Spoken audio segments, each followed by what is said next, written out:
дар вақти талабагиам ма бисёр бачаи хуб будам.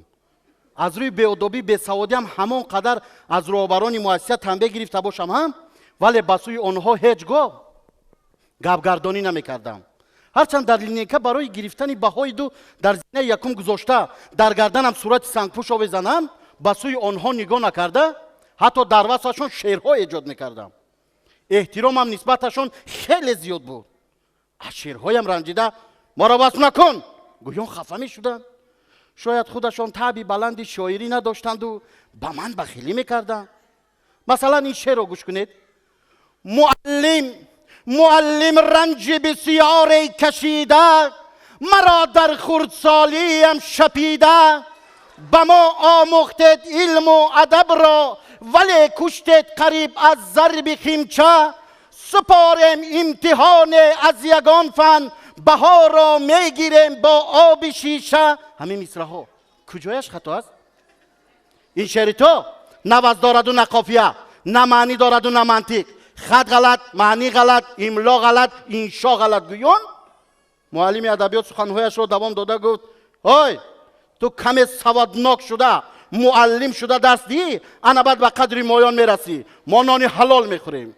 از همان وقت به خودم گفتم که من باید نان حلال خورم، معلم شوم و طلبه ها را پیش پیش کرده باغم برم تا که بخیتاک ها را نرم کنم، خانه سازم و آنها غشت کشند و غیره ها.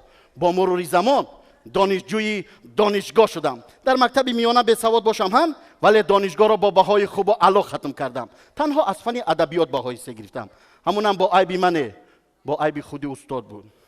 چونکی از دانشجویان پول نمیگرفت. اختصاصی من خیمیا بیولوژیا. از سببی که در دیه همون خیم بیولوژ داشتیم، ما رو معلم رسم و سرود تعیین کردن. معاشش کم باشد هم، ولی افتخار از شیم و کاستوم و گالستوکم دارم.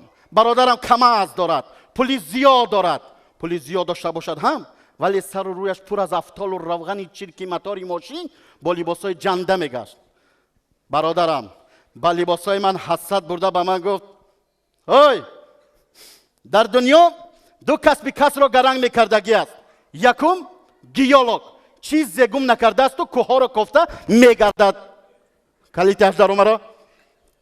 دوم اینکه معلم خودش میداند و سوال را به دیگران میدهد. من به این سفسطه اهمیت نداده عاقبت راهش را پیدا کردم.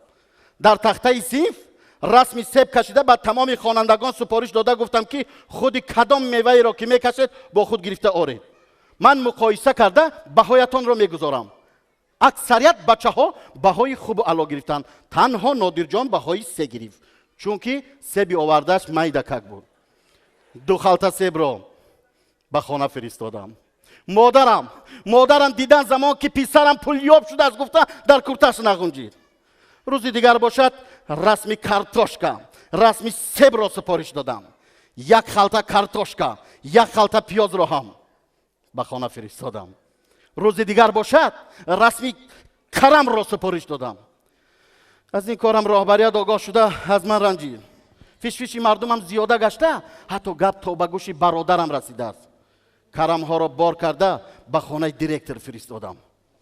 فیشفیشی مردمم خاموش شد، لیکن برادرم از بخیلیش نمونده به من گفت های تو نان حلال رو معلم میخورد گفته آب و روی معلم رو در زمین زدی کو. گفتم برادر گپ را زیاد نکن، کماز را گرفتن نزدی مکتب بیا. من به بچه ها رسمی تربوز رو سفارش دادم.